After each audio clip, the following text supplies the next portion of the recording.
అత్యవసర విభాగంలో పనిచేయని ఏసీలు, కిటికీలు లేక పేషెంట్ల అవస్థలు పట్టించుకోని అధికారులు. Nandyal news 9 focus.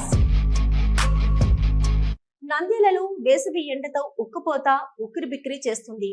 జిల్లాలో 42 డిగ్రీల వరకు ఉష్ణోగ్రత నమోదవుతుంది.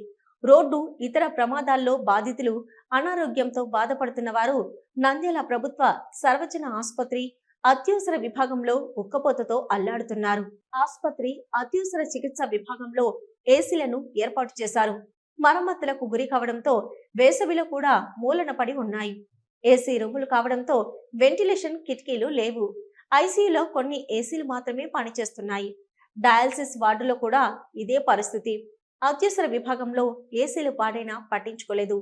అందులో ముఖ్యంగా డయాలసిస్ వార్డులో కిడ్నీ పేషెంట్లు రక్తం ఎక్కించుకోవాల్సిన పరిస్థితి ఉంటుంది. కానీ అక్కడ ఏసీలు లేకపోవడంతో రక్తం ఎక్కించుకునే పేషెంట్లు ఉక్కపోతతో అల్లాడుతున్నారు. అధికారులకు తెలిసినా కూడా రిపేర్ చేద్దామన్న ఆలోచన మాత్రం వారికి అక్కడ పనిచేస్తున్న సిబ్బందిని ఏసీలు ఎందుకు పనిచేయడం లేదు అని అడగగా వారు సమాధానమిస్తూ ఏసీ వైర్లను నిలకలు కొరకడంతో ఏసీలు పనిచేయడం లేదని, ఈ విషయాన్ని ఉన్నతాధికారులకు తెలియజేయడం జరిగిందని తెలిపారు. ఏసీలు పనిచేస్తున్నాయని రికార్డుల్లో చూపించడం గమనార్హం.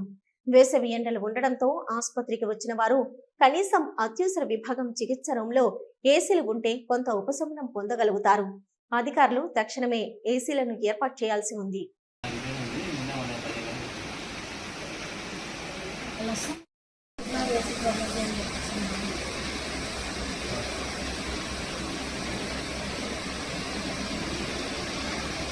Yeah.